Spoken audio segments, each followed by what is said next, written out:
I wasn't supposed to love him. And I was never supposed to touch him, but I did.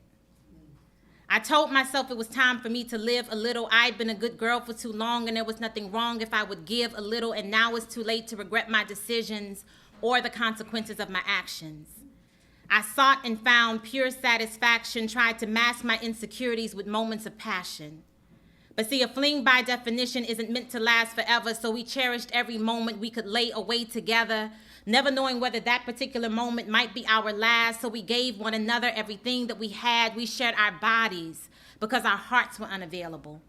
Love is too much of a scary thing, so we gave something tangible, but when sex is involved, emotions are not manageable.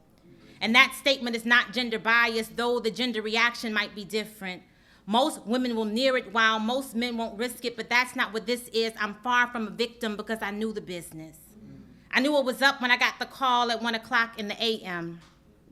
And he knew it was going down when he laid me down at 1:15 in the a.m. I say him be like sweet dreams in the midnight hour. Him be like sunshine after morning showers. He be that forbidden fruit that I chose to devour. But I've learned that midnight dreams can sometimes be interrupted and the dark clouds will cover up sunny days. So I have to learn to not try and sex pain away, wanting orgasms to wash rain away, trying to release tears that won't fall naturally, knowing that I can release this tension if only someone would touch me passionately. Then God says, don't be a fool to think that sexual healing can help you cope with the hand that the Most High is dealing. The thought alone is ludicrous. So you think you'll just give yourself to him when it's your spirit that is diminished. So you'll share yourself with him when it's your spirit that needs to be replenished. And you know what? When sex is finished, you will have gained more. Just not what you bargained for. Because every time that he enters you, he leaves a small deposit. It's a piece of his spirit and its presence is obvious. Tell me, what happens when he leaves? What happens when the climax is over and the heart begins to grieve? What happens then? When intimacy ends and the door shuts behind him and you begin to miss the hands that held you and all that you can hold on to are the things that he would tell you. See, we made that same frivolous contract to remain detached, although the bodies were attracted. And now I need to retract my statement because those damn verbal contracts don't hold up in court anyway, and assisted and lied. I didn't mean to love him. God knows that I tried, but it's easy to become confused when friends behave as lovers do. I mean, he made love to me as though his life depended on it. As if my body was his life preserver and he appreciated every minute on it.